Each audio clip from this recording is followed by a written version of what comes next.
ជាបឋមខ្ញុំបកណាសូមមាសការចំពោះគុណនៃបរតនត្រ័យដោយសេចក្តីជ្រះថ្លាសូមក្រាបថ្វាយបង្គំចំពោះព្រះអង្គគ្រូជន់សំអូនជាព្រះសង្ឃមួយព្រះអង្គមុនមកពីសហរដ្ឋអាមេរិកផងដែរហើយសូមនមស្ការព្រះអង្គគ្រូណាព្រះធម្មាលង្ការមនីច័ន្ទសជនជាព្រះគ្រូចរិកានៃវត្តខ្ចាស់នមស្ការព្រះអង្គគ្រូសរដ្ឋានិងព្រះអង្គគ្រប់ព្រះអង្គជាសហការីចម្រើនពរដល់លោកអុកវ៉ាន់ដេបងដែលឆ្លៀតមកពីខេត្តសៀមរាបបងគាត់មានទីតាំងចែកស្បៀងឬក៏ទទួលស្បៀងនៅខេត្តសៀមរាបប៉ុន្តែឮថាក្រុមការងារធម្មិកៈនិមន្តមកទីនេះក៏ឆ្លៀតមកចូលរួមជាមួយគ្នាបងអរគុណមែនទែនជាមួយបងជាមួយគ្រួសារហើយនឹងក្រុមការងារធម្មិកៈទាំងអស់ចម្រើនពរញាតិញោមទាំងអស់គ្នាបងអាត្មាធ្លាប់មុនមកវត្តនេះពីមុនមកដែរតែដល់ពេលក្នុង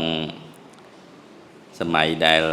ប្រទេសយើងត្រូវបានសង្គ្រាមឈ្លានពានពីរលើកនេះអត់ទាន់បានមកណាហើយមកដល់ពេលនេះគិតថាមិនទាន់យឺតពេលទេញាតិញោមដោយសារតែតម្រូវការស្បៀងហ្នឹងគឺនៅតែត្រូវការរហូតមិនថាតំបន់នេះឬតំបន់ផ្សេងទេយើងថាសង្គ្រាមផ្អាកទៅហើយបទឈប់បាញ់ក៏ត្រូវបានអនុវត្តហើយប៉ុន្តែសេចក្តីខ្វះខាតតម្រូវការនៅសម្ភារៈប្រើប្រាស់គឺចាំបាច់ចឹងញាតិញោមបានយើងថានៅក្នុងកាលវិបលាស់សម័យដែលយើងជួបនៅភាពប្រែប្រួលដោយសារតែសង្គ្រាមនេះ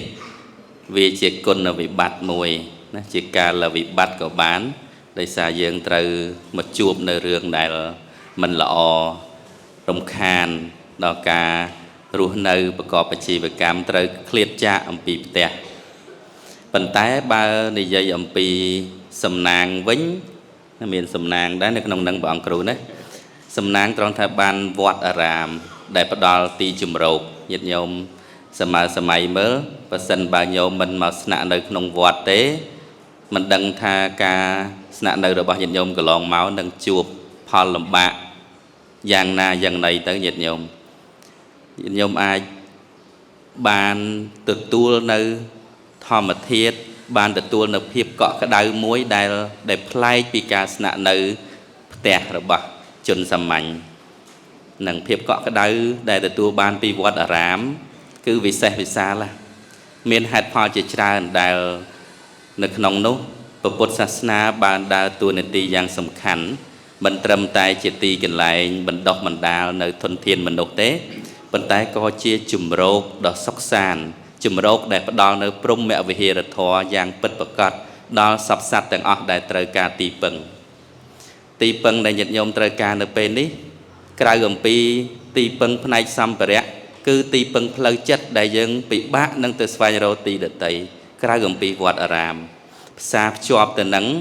ទំនៀមទម្លាប់ប្រពៃណីវប្បធម៌ដែលវត្តអារាមបានដើរតួនាទីយ៉ាងសំខាន់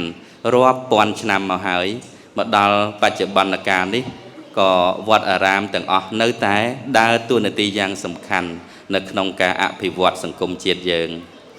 នឹងតាមរយៈការផ្ដល់នៅជំរកដ៏ប្រសើរសម្រាប់ផ្លូវចិត្តពេលញាតិញោមស្នាក់នៅក្នុងវត្តញាតិញោមមានទីពឹងដ៏ប្រសើរគឺបានឱកាសរឿយស្ដាប់ប្រសង់ស្ដាប់ពធមវិសេសទេសនាដែលព្រះអង្គគ្រូតែងប្រទានរឿយបានឱកាសសូត្រធម៌ថ្វាយបង្គំរលឹកនឹកដល់គុណបរតនត្រ័យណាមានប្រសង់ជាអារម្មណ៍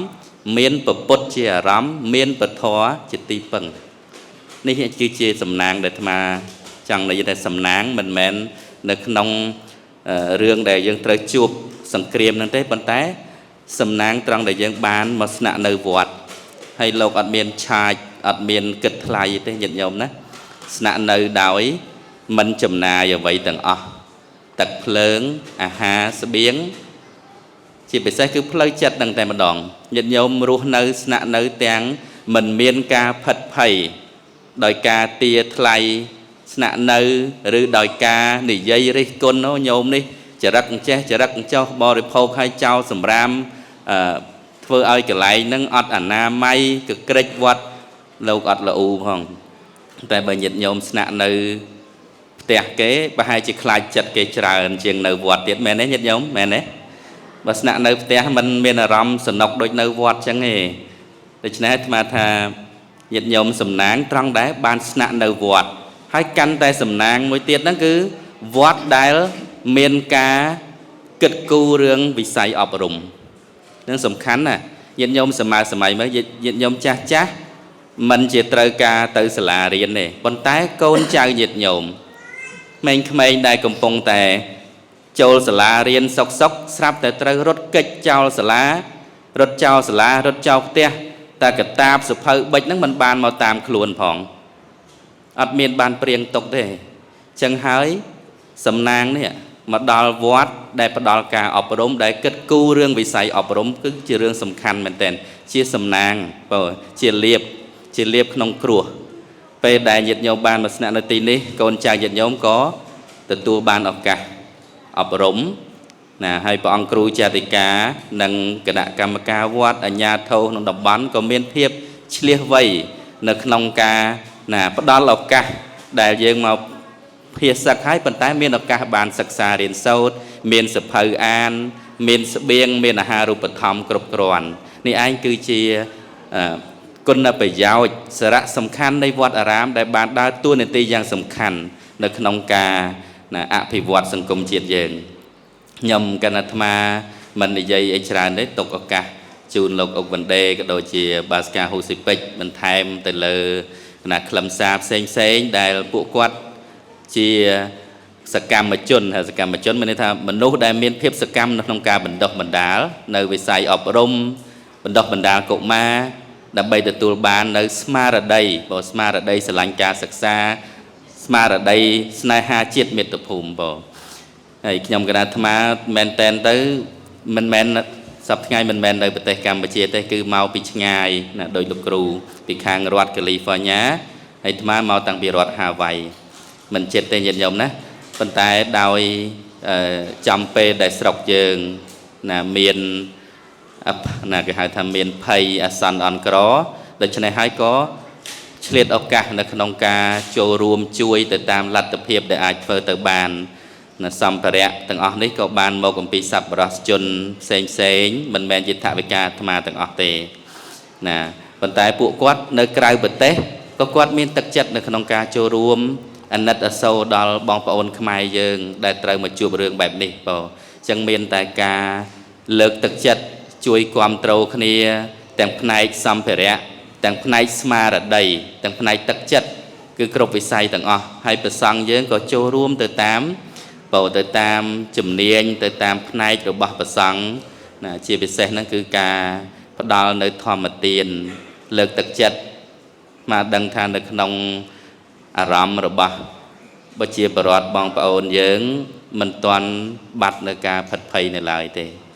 សង្គ្រាមបានបញ្ចប់ទៅមែនប៉ុន្តែសល់នៅរបួសស្នាមសល់នៅ